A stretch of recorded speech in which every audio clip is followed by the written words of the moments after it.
Bismillahirrahmanirrahim.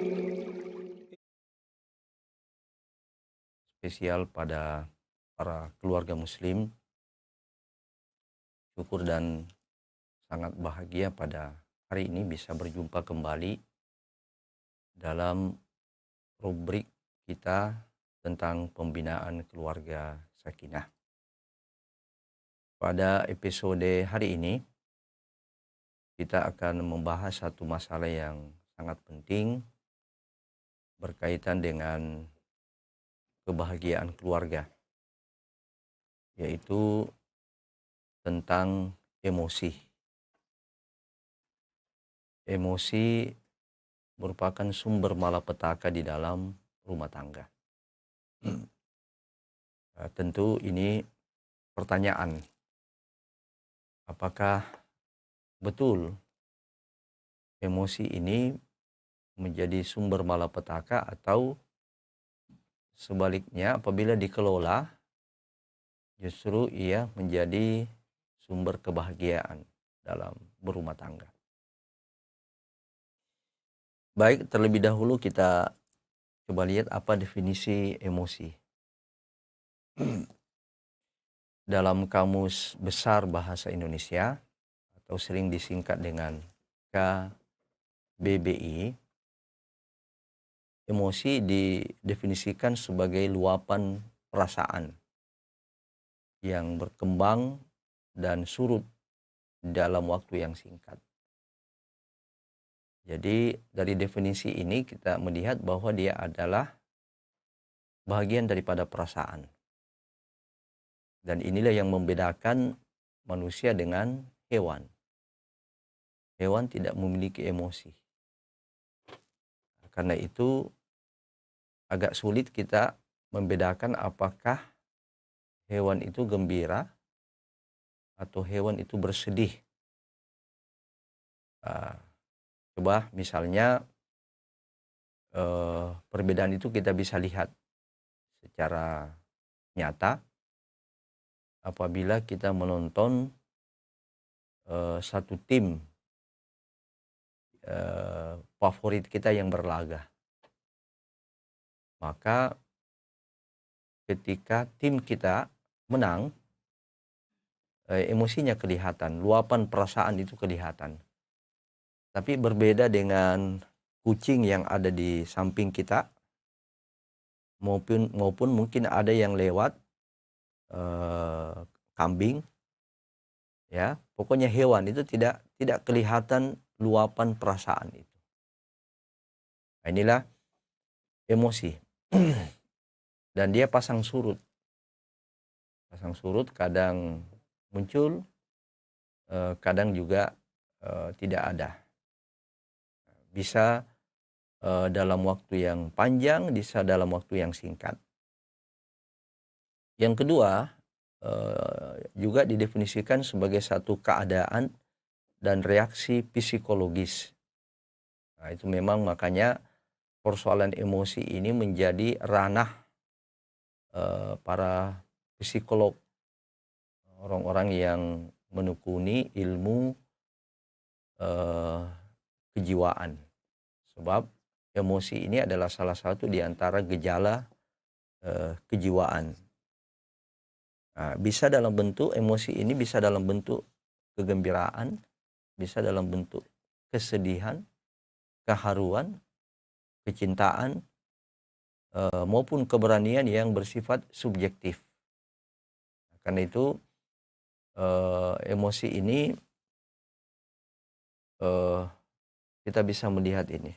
Jadi emosi itu ada emosi positif dan ada emosi negatif. Nah, sekalipun nanti pembicaraan kita akan fokus pada satu bentuk emosi yang memang sering diidentikan dengan emosi itu sendiri, yaitu marah. Ya. Jadi memang dalam kamus disebutkan bahwa emosi itu kadang diidentikan dengan marah. Nah, namun sesungguhnya emosi ini bisa dilihat di sini. Ya, dan di grup-grup media sosial kita ini menyiapkan simbol-simbol emosi, ya. Jadi orang yang tertawa seperti ini emosi positif. Ini orang yang kaget, seperti itu. Kemudian ini orang yang juga emosi negatif, tidak setuju, ya. Ini marah. Ini semua yang ada di sini adalah emosi negatif. Ya, mungkin yang di atas inilah yang menunjukkan emosi positif. Nah, ada berkaitan dengan emosi ini, menurut ahli ada tujuh emosi dasar. Ada 7 emosi dasar, artinya setiap manusia pasti memiliki emosi ini. Jadi bukan hanya satu aspek, satu sisi emosi saja, tapi setiap manusia pasti memiliki itu. Ya. Yang pertama adalah ada takut, jijik, ya, sedih, ya, konten, tenang, senang, kaget, dan marah. Nah, coba kita lihat bagaimana ciri-ciri daripada emosi ini.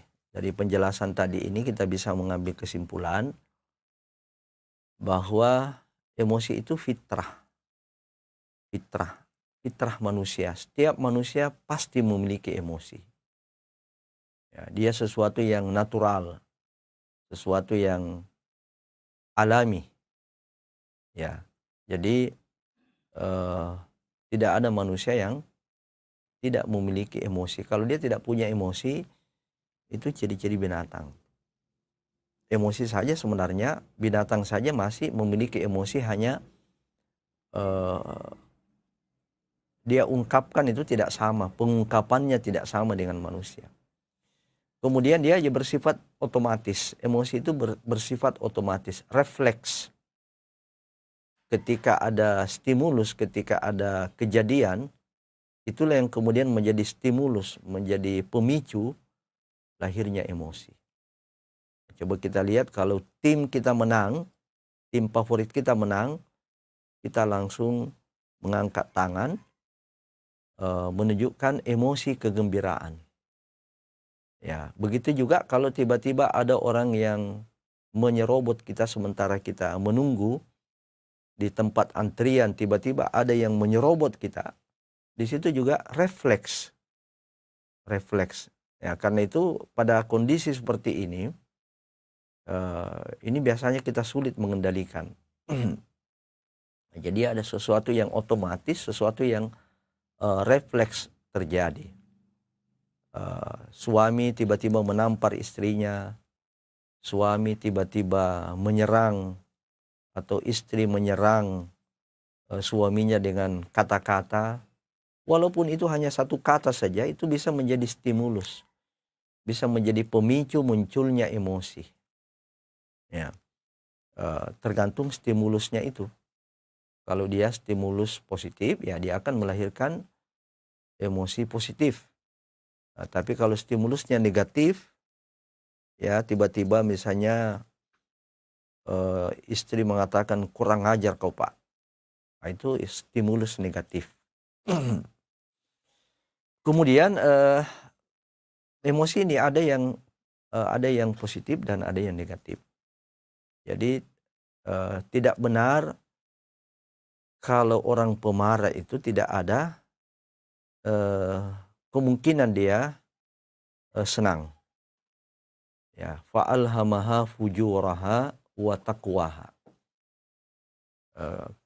Allah mengilhamkan kepada setiap manusia itu sifat positif dan sifat negatif. Ya, sifat takwa ini mewakili sifat-sifat negatif termasuk emosi positif. Dan fujur ini mewakili sifat-sifat negatif termasuk emosi negatif. Nah, jadi tidak ada orang yang melulu negatif saja. Atau tidak ada orang yang melulu positif aja walaupun dia nabi. walaupun dia rasul, apalagi dia adalah manusia biasa. Setiap manusia pasti memiliki ini. Ya, kadang muncul emosi negatifnya, muncul emosi positifnya. Ya, saya mencoba dalam salah satu acara taklim sakinah, saya coba bertanya kepada para peserta. Saya tanya lebih dahulu para istri. Adakah di antara para istri yang suaminya tidak pernah marah? Ya, beberapa di antaranya ada 2-3 orang yang menyatakan iya. Kemudian kita tanya sudah berapa tahun usia pernikahannya. Masya Allah ada yang sampai mulai tahun 91 sampai 2001, berarti sudah 20, kurang lebih 30 tahun. Ya, saya tanya, pernah dimarahi suami? Ya, dia jawab, tidak pernah. Kecuali, berarti pernah. Ya, kecuali berarti pernah. Ya, jadi tidak ada. Ya, nanti pembicaraan kita lebih lanjut, yang ada nanti adalah kedewasaannya, kecerdasannya di dalam mengelola emosi itu. Nah, itu yang ada. Tapi emosi itu ada, termasuk marah itu ada. Ya, ada juga satu kisah yang mungkin nanti lain waktu kita angkat. Usia pernikahannya sudah sampai 60 tahun. Ya, sudah sampai 60 tahun dan ternyata tidak pernah suami juga marah.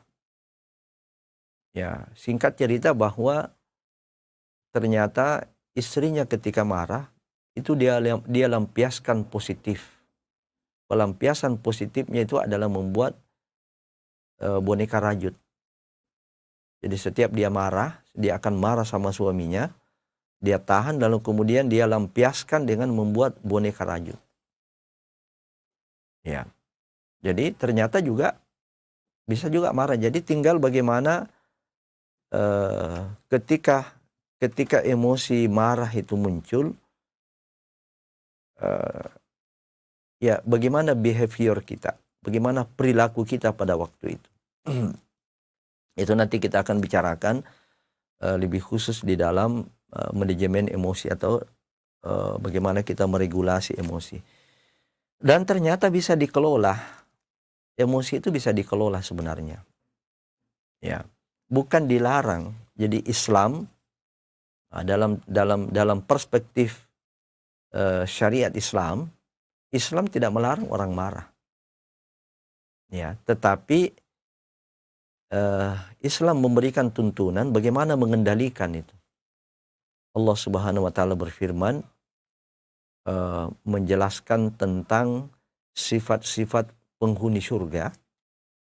Nah, dikatakan di situ sekaligus sifat-sifat orang bertakwa yang merupakan penghuni surga, wal kadhiminal ghaidh. Itulah orang-orang yang mampu mengendalikan marahnya. Jadi bukan tidak marah, tidak dikatakan orang yang tidak marah, tetapi dikatakan mampu mengendalikan marahnya. Nah, itu menunjukkan apa? Bahwa emosi itu bisa dikelola, khususnya emosi marah ini bisa dikelola, bisa diatur. Ya, nanti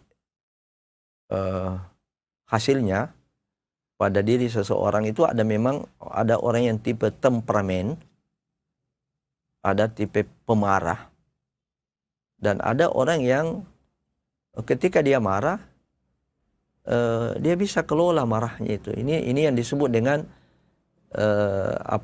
emotional intelligence atau smart emosional. Jadi orang yang memiliki kecerdasan emosional, ketika dia marah dia mampu kelola marahnya itu, dia mampu kontrol marahnya itu. Nah, ini tipe orang yang memiliki kecerdasan emosional.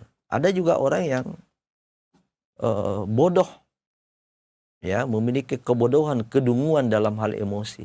Itulah orang yang temperamen. Ya, orang yang sensitif, mudah marah, temperamen, kemudian susah dia kendalikan emosinya. Nah, dalam kegiatan yang saya ceritakan tadi, ada yang sampai bertanya, bagaimana Ustadz mengatasi suami kalau marah rusak pintu? Ya, bagaimana kalau ada suami ketika dia marah dia rusak pintu?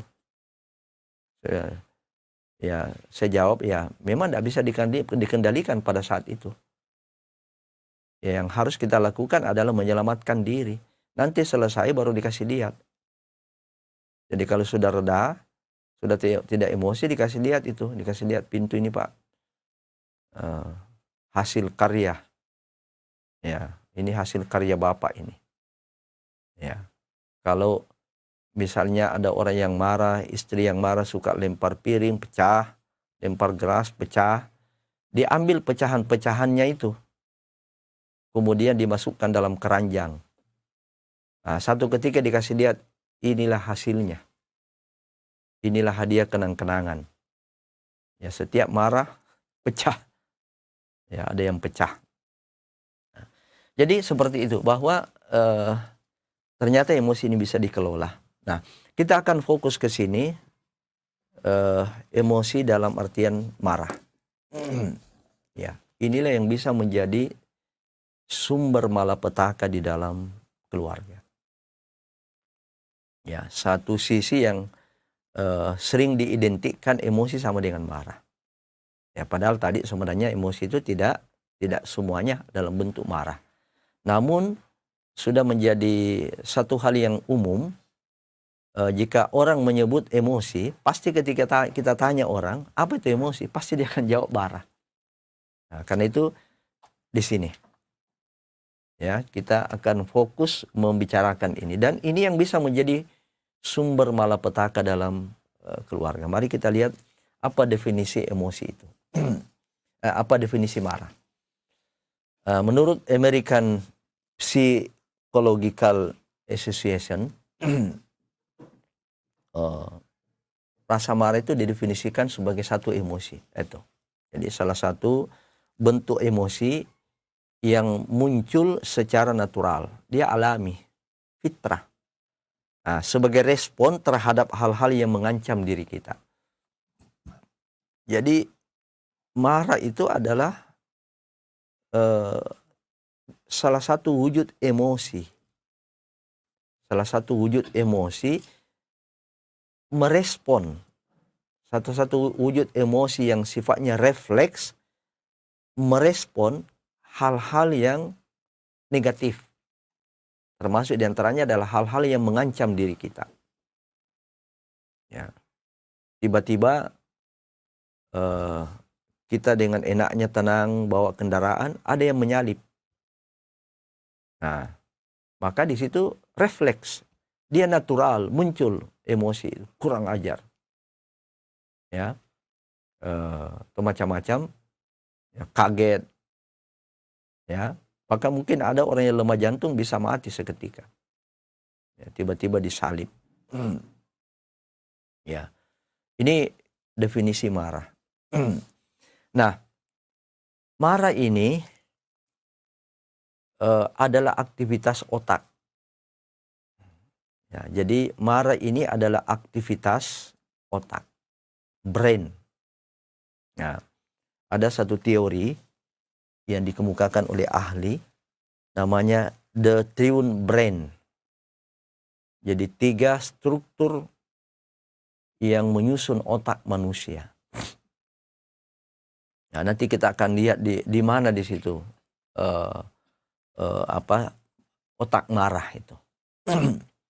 Nah, jadi ada yang disebut dengan reptilian brain, otak reptil. Jadi otak reptil ini disebut juga dengan batang otak ini yang disebut ini. Ini batang otak ini bagian leher dan di sini di otak kecil ya, sering disebutkan juga otak kecil.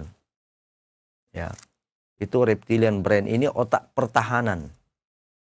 Ya, ketika tiba-tiba ada yang mengancam diri kita, maka yang berfungsi yang pertama kali merespon ancaman itu adalah otak reptil. Nah, ini cenderung yang otak lainnya tidak berfungsi. Ya, yang terjadi di sini adalah insting.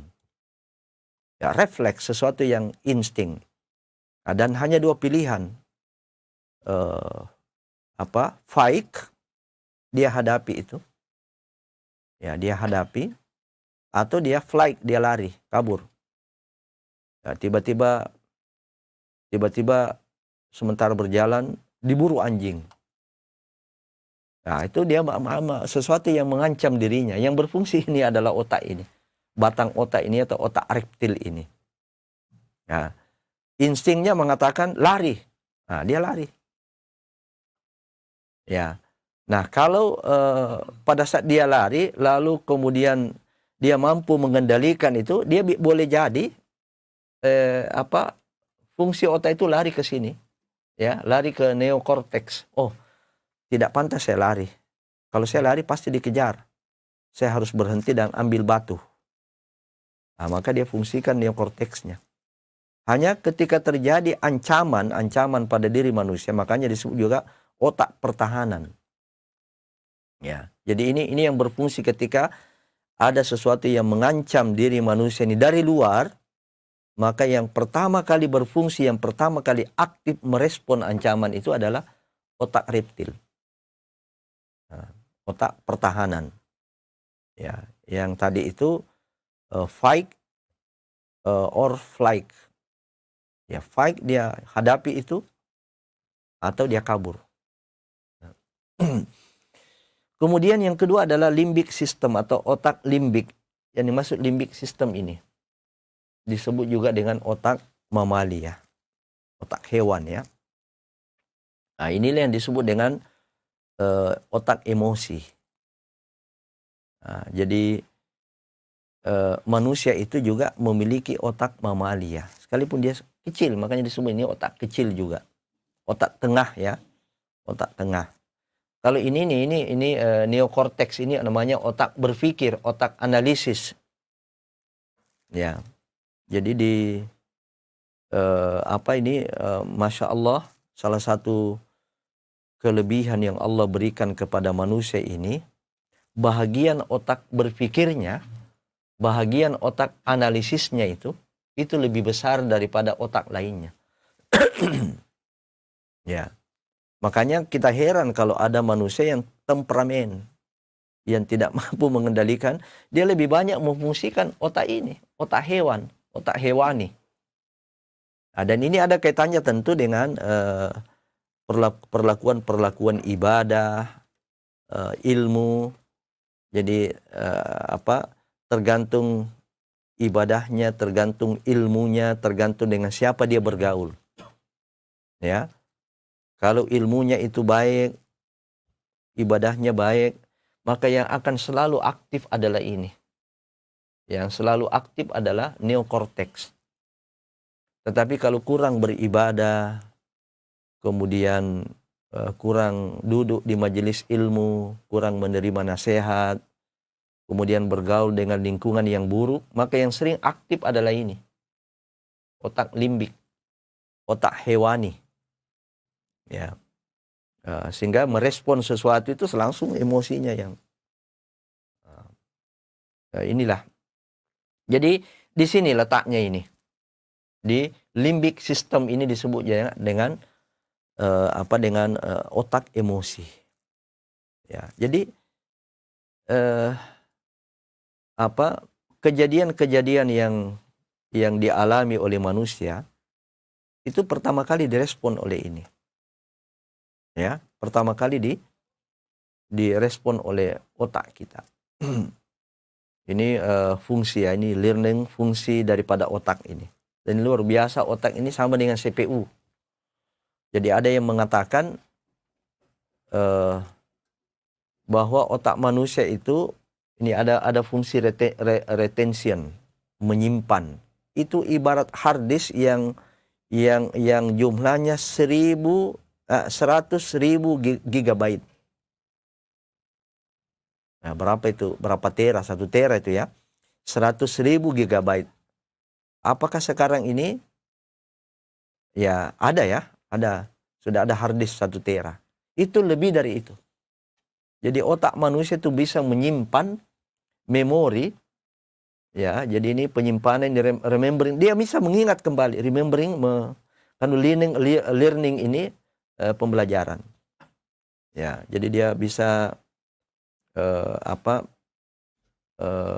mengolah, ya, dia bisa mengolah sesuatu, menganalisis sesuatu. Ini retention, menyimpan, dan ini seperti hard disk, ya, yang lebih hebat daripada hard disk itu, ya. Ada remembering, dia ini mengingat kembali, dia bisa memutar kembali. Nah, ini sampai ada disebut dengan alam bawah sadar. Ya, jadi sebenarnya setiap informasi yang masuk pada diri manusia itu, ini dia berfungsi remembering, dia berfungsi retention, dia simpan. Ya, kalau dia masuk ke otak alam bawah sadar, itu nanti ada momen-momen tertentu dia akan muncul itu. Inilah kuasa Allah Subhanahu wa taala. Makanya dalam Al-Qur'an dikatakan wa fi anfusikum afala tubsirun. Pada dirimu sendiri itu banyak sekali ayat-ayat Allah. Apakah kamu tidak melihatnya? Jadi alam ini itu semua adalah ayat Allah. Ya. Afalam yasiru fil ard. Apakah kamu tidak berjalan di muka bumi ini? Kamu lihat itu. Ayat-ayat Allah bertebaran, ada namanya ayat kauniyah. Quran itu disebut dengan ayat tanziliyah, ayat yang diturunkan. Nah, sedangkan alam ini semua selain Allah itu disebut dengan ayat kauniyah. Kita ini ayat, bahkan termasuk manusia ini ayat, wa fi anfusikum. Nah, pada dirimu sendiri itu ada ayat-ayat, tanda-tanda kebenaran Allah dan kekuasaan maupun kebesaran Allah Subhanahu wa taala. Termasuk diantaranya adalah otak ini. Nah, ini penting kita ketahui sebelum kita berbicara lebih lanjut tentang bagaimana proses marah itu. Ya, jadi proses marah itu adalah merupakan aktivitas otak. Ya, aktivitas otak, dan Masya Allah, subhanallah, luar biasa. Ya, luar biasa. Al-Quran, As-Sunnah itu mempengaruhi otak. Ya, Al-Quran dan As-Sunnah itu memiliki kontribusi yang sangat besar di dalam mengembangkan otak. Ya, termasuk bagaimana 3 unsur otak dalam diri manusia ini bisa difungsikan. Jadi Quran dan Sunnah itulah yang bisa mengendalikan otak ini. Makanya juga di sini terjadi perdebatan para ulama. Apakah sebenarnya otak ini dia adalah qalbu, atau qalbu itu adalah sesuatu yang sifatnya fisik. Itu kita tidak akan masuk dalam ranah itu. Ya, sebab dikatakan lahum qulubul la yafqahuna biha. Mereka punya hati tapi tidak dipergunakan untuk memahami. Jadi ada yang mengatakan di situ qalbun itu adalah otak. Ya, jadi makna qalbun itu otak. Ya, ada juga yang mengatakan qalbun itu sesuatu fisik, ya, sesuatu yang maknanya fisik, ada sesuatu yang maknanya non fisik. Ya, itu wallahu alam, kita tidak akan masuk ke dalam ranah itu. Baik, kita masuk kepada apa pentingnya kita berbicara tentang emosi marah ini. Ya. Karena dia memiliki, kalau kita tidak kelola, kalau kita tidak manage emosi ini, maka akan memiliki beberapa dampak. Ya, tentu bagi mereka yang memiliki sifat kebiasaan marah. Yang saya maksud di sini adalah baper, sensitif, kemudian ketika dia marah sulit berhentinya, lambat berhentinya, cepat marah, kemudian lambat berhenti. Ya, karena tipe-tipe manusia di dalam marah ini macam-macam. Ada yang cepat tapi mudah reda. Ada yang lambat, kemudian cepat reda. Ini yang terbaik. Dan ada yang lambat marahnya tidak cepat, tidak baper, tapi cepat redanya. Nah, yang kita maksud di sini cepat marah, kemudian lambat redanya.